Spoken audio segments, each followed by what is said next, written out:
A primeira carta de João é uma carta que, se você for ler ela, você vai ter a certeza ou não de que você é salvo. A carta de João, ela tem como objetivo, a primeira carta, mostrar para todos se eles têm a salvação, se eles nasceram de novo ou não. E hoje eu quero começar falando sobre essa carta, pegando alguns pontos dessa carta, explanando e aplicando, para que você tenha certeza se você tem a salvação ou não. Para você que não me conhece, eu sou o pastor Alceu pela Assembleia de Deus, aqui em Manaus, e hoje eu quero começar falando sobre essa carta. O nosso texto está aqui no capítulo 1, no versículo 5, 6 e 7, que eu quero ler para você, e aqui a gente vai extrair a verdade que está dentro desse texto. Eu quero ler com você, que diz assim: versículo 5 do capítulo 1 da primeira carta de João está escrito: "E esta é a mensagem que dele ouvimos e vos anunciamos, que Deus é luz, e não há nele treva nenhuma." Versículo 6: "Se dissermos que temos comunhão com ele, e andarmos em trevas, mentimos e não praticamos a verdade. Mas se andarmos na luz, como ele na luz está, temos comunhão uns com os outros, e o sangue de Jesus Cristo, seu Filho, nos purifica de todo o pecado." Então eu quero aqui, primeiramente, focar no versículo 5. João ele começa apresentando Deus como um ser santo. Versículo 5 aqui, vamos repetir rapidamente: "E esta mensagem que dele ouvimos e vos anunciamos, que Deus é luz e não há nele treva nenhuma." Então João ele começa estabelecendo a base do relacionamento de todas aquelas pessoas que vão se aproximar dele ou que dizem que têm um relacionamento com ele. Então a marca de Deus, vamos colocar assim, Deus é marcado por ser um Deus santo. O que vem a ser santo? Não há erro, não há falha. Ele não tolera pecado, ele não tolera erro, não há falha, não há sombra de variação, como diz Tiago, no seu caráter. Ele é um ser justo. Se você for pegar Isaías capítulo 6, Isaías quando vê Deus assentado sobre o trono, na visão que ele tem, o atributo ali que é mais manifestado não é a soberania, não é a onipotência, a onisciência, o poder, a graça. O atributo que se ressalta naquele texto, e é nesse texto também João está dando uma ênfase, é a santidade de Deus.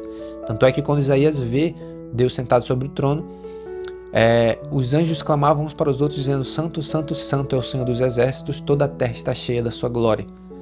Isaías vai dizer o seguinte: "Ai de mim, que sou homem de lábios impuros e habito no meio de um povo de impuros lábios, e os meus olhos viram o Rei, o Senhor dos exércitos." A santidade de Deus bota o pecado do homem para fora, né? É como se fizesse vomitar o pecado que está dentro do homem para fora, a santidade de Deus. Então, nesse versículo aqui 5, João ele estabelece a base do relacionamento, que Deus ele é santo. A base do relacionamento de Deus é a santidade. Deus ele exige santidade. O que João está querendo dizer? Se Deus ele é luz e nele não há treva nenhuma, então isso significa que todos aqueles que se relacionam com ele também devem andar em santidade e em pureza de vida. E agora nós vamos ler o versículo 6. Depois que João estabeleceu que Deus é santo, que não há nele treva nenhuma, olha o que ele vai dizer no versículo 6. "Se dissermos que temos comunhão com ele e andarmos em trevas, mentimos e não praticamos a verdade." João está dizendo o seguinte: Deus é santo. Todo aquele que se relaciona com Deus, que diz que nasceu de novo, que diz que tem Deus como seu Salvador, como seu Pai, a marca de que ele é um filho de Deus é a santidade. Ele precisa ser santo, porque ele está andando com um Deus santo. E todos aqueles que se aproximam de Deus, que andam verdadeiramente com Deus, são impactados pela sua santidade. É como se João estivesse dizendo: todos aqueles que se aproximam de Deus, a santidade de Deus passa pela vida dessa pessoa e essa pessoa passa a ser santa também. Por isso que ele diz no versículo 6, se dissermos que temos comunhão com ele e andarmos em trevas. João está dizendo, se você diz que anda com ele, mas a tua vida é contrária à natureza dele, então significa que você não está andando com ele. Então daqui, só nesse versículo, nós já podemos tirar uma primeira certeza de salvação: santidade. É necessário toda aquela pessoa que diz que tem a Deus na sua vida andar em santidade. Ele vai dizer bem assim, vou ler de novo: se dissermos que temos comunhão com ele e andarmos em trevas, mentimos e não praticamos a verdade. Então João está dizendo, olhem para a sua vida, né? Olhem para a vida de vocês e verifiquem se existe na vida de vocês santidade, se vocês andam de maneira reta, se o vosso falar, o vosso pensar, os vossos desejos, as vossas práticas, o seu relacionamento. Depois ele vai tratar com relacionamento com o próximo, mas primeiro ele está tratando na vida cotidiana, a santidade. Então João está dizendo, verifiquem aí, olhem, vê se vocês têm a santidade. Se vocês têm santidade, então significa que vocês são filhos de Deus. Porque Deus, ele contagia aquela pessoa que está perto dele com a sua santidade. É isso que João está dizendo. Todos aqueles que se aproximam de Deus são impactados, contagiados pela santidade de Deus. A santidade de Deus invade o ser dessa pessoa e essa pessoa vai passar a ser santa porque está andando com ele.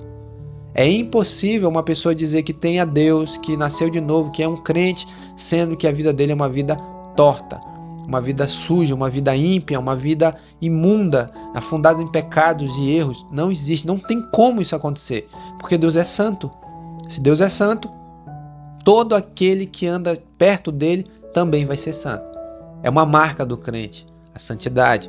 Agora, ele vai tratar no versículo 7. Mas se andarmos na luz como ele na luz está, temos comunhão uns com os outros e o sangue de Jesus Cristo nos purifica de todo pecado. Agora João vai dar uma outra evidência da pessoa que está andando com Deus. Ele vai dizer o seguinte: se andarmos na luz como ele na luz está, temos comunhão uns com os outros e o sangue de Jesus Cristo, seu Filho, nos purifica de todo pecado. O que ele está querendo dizer? Que o resultado de eu estar andando com Deus, além da santidade, eu passo a amar o meu irmão. Agora, o quanto de gente tem que diz que é crente, mas odeia o seu irmão, fofoca do irmão, fala mal do irmão, não gosta do irmão, porque o irmão é isso, porque o irmão é aquilo, não consegue amar o irmão. Como que essa pessoa pode se dizer que está andando com Deus, que é filho de Deus, que é filha de Deus, sendo que ela odeia o seu irmão? Isso não existe, não tem como. E eu vejo um monte de crente dizendo que é filho de Deus dentro de uma igreja, canta, roda, pula, sapatia, fala em línguas, dá glória a Deus, dá aleluia, mas odeia o seu irmão. Não tem como isso existir. Então perceba, João está dizendo, se andarmos na luz, como ele na luz está, temos comunhão uns com os outros. É como se João estivesse aplicando que a comunhão é um resultado da comunhão com Deus. Eu tenho comunhão com Deus, eu vou amar meu irmão. Eu tenho comunhão com Deus, eu vou perdoar. A comunhão, ela se manifesta de que maneira? Eu amo meu irmão, eu perdoo ele, né? Eu me preocupo com ele, eu oro por ele, eu intercedo por ele, certo? Eu quero ajudar ele, eu não sinto inveja dele, eu não o odeio, eu não quero que ele se dê mal na vida, eu quero que ele se dê bem. O meu coração para com ele é um coração compassivo, eu quero que as coisas boas aconteçam com ele. Então o meu coração, o meu sentimento para com ele, que se retrata em comunhão, é isso. Quando eu estou perto dele, eu não o odeio, eu não fico com raiva dele, eu não fico incomodado, certo? Então existe uma comunhão entre eu e o meu irmão. Essa comunhão, ela é fruto do novo nascimento, da vida com Deus. É isso que João está dizendo. Eu vou ler para a gente encerrar esse devocional. Mas se andarmos na luz, como ele na luz está, temos comunhão uns com os outros e o sangue de Jesus Cristo nos purifica de todo pecado. Essa terceira parte desse versículo aqui é um princípio que Jesus ensinou na oração do Pai Nosso. Ele vai dizer aqui, ó, e o sangue de Jesus Cristo nos purifica de todo pecado. Sabe o que João está dizendo? Só há perdão para pecados para aqueles que estão em comunhão com seus irmãos. Por quê? Vamos lá para a oração do Pai Nosso. Jesus, ele vai dizer o seguinte: perdoai as nossas ofensas, ele ensinando na oração do Pai Nosso. Perdoai as nossas ofensas assim como nós perdoamos aqueles que nos têm ofendido. Jesus está dizendo o seguinte: só haverá perdão para vocês se vocês perdoarem aqueles que vos ofenderem. Por isso que ele cita essa ordem dentro da oração do Pai Nosso. Perdoai nossas ofensas assim, ou seja, de maneira, de igual. Ou seja, há uma condição aqui para o perdão dos nossos pecados. Deus nos perdoará se nós perdoarmos aqueles que nos ofenderem. Então é uma condição. Perdoar as nossas ofensas assim como nós perdoamos aqueles que nos têm ofendido. João está fazendo a mesma aplicação aqui. E o sangue de Jesus Cristo é uma consequência da comunhão. E o sangue de Jesus Cristo nos purifica de todo pecado. João está dizendo, vocês só vão ser perdoados quando vocês aprenderem a andar em comunhão com seus irmãos. Quando vocês aprenderem a perdoar. Se vocês não perdoam, vocês não têm o direito do perdão também. Se vocês não perdoam, né? Se você for pegar a Bíblia aí, você for naquela parábola que Jesus ele vai contar sobre aquele homem que devia certo dinheiro por um rei, né? E havia um homem também que devia uma certa quantidade de dinheiro para esse homem que devia o rei.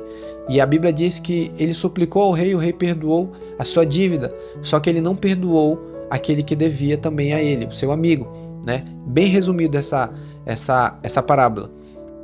E aí a Bíblia diz que esse rei descobriu que ele não havia perdoado. Aí o rei chega com ele e diz assim, ó, eu te perdoei a dívida, por que não perdoou aquele que te devia? Aí o que o rei faz? Pega ele e lança na prisão, porque ele não perdoou. Então, da mesma maneira, se você não perdoa, não há perdão para você. É um princípio do evangelho da escritura. Não haverá perdão para você se você não perdoar. Agora, o tanto de crente tem que odeia o seu irmão, que tem mágoa, que tem rancores, que tem ódio em seu coração, que tem desejos de vingança, né? E quando eu digo que você tem que perdoar, não estou dizendo que o outro está certo, mas estou dizendo que é um princípio da escritura, que você precisa perdoar, é necessário. Não existe outro meio de viver o evangelho se você não quiser perdoar. Você tem que perdoar. Então, nesses 3 versículos nós tiramos muita coisa. Muita coisa. Versículos 5, 6 e 7, nós aprendemos muita coisa. Eu espero nos próximos dias ir nessa passagem, né, explanando a cada dia, para a gente ir tratando sobre esse assunto. Amém? Então feche seus olhos aí, ore comigo nessa manhã. Soberano Deus, graças te damos pela oportunidade de estarmos aqui. Muito obrigado, Pai Santo, por mais um dia, mais uma manhã, Pai. Te pedimos que o Senhor nos dê graça, misericórdia, que o Senhor nos guarde, nos livre, nos abençoe nesse dia. Pai, guarda cada pessoa que está aqui, que está me assistindo, abençoa a vida delas, que elas possam perdoar e liberar perdão para todas aquelas pessoas que ofenderam. Senhor, dá graça a elas para que elas possam andar em comunhão contigo todos os dias da sua vida. Em nome de Jesus. Amém. Se você é novo por aqui e ainda não é inscrito, já se inscreve aí, deixa o seu like e que Deus te abençoe nesse dia. Até o próximo vídeo.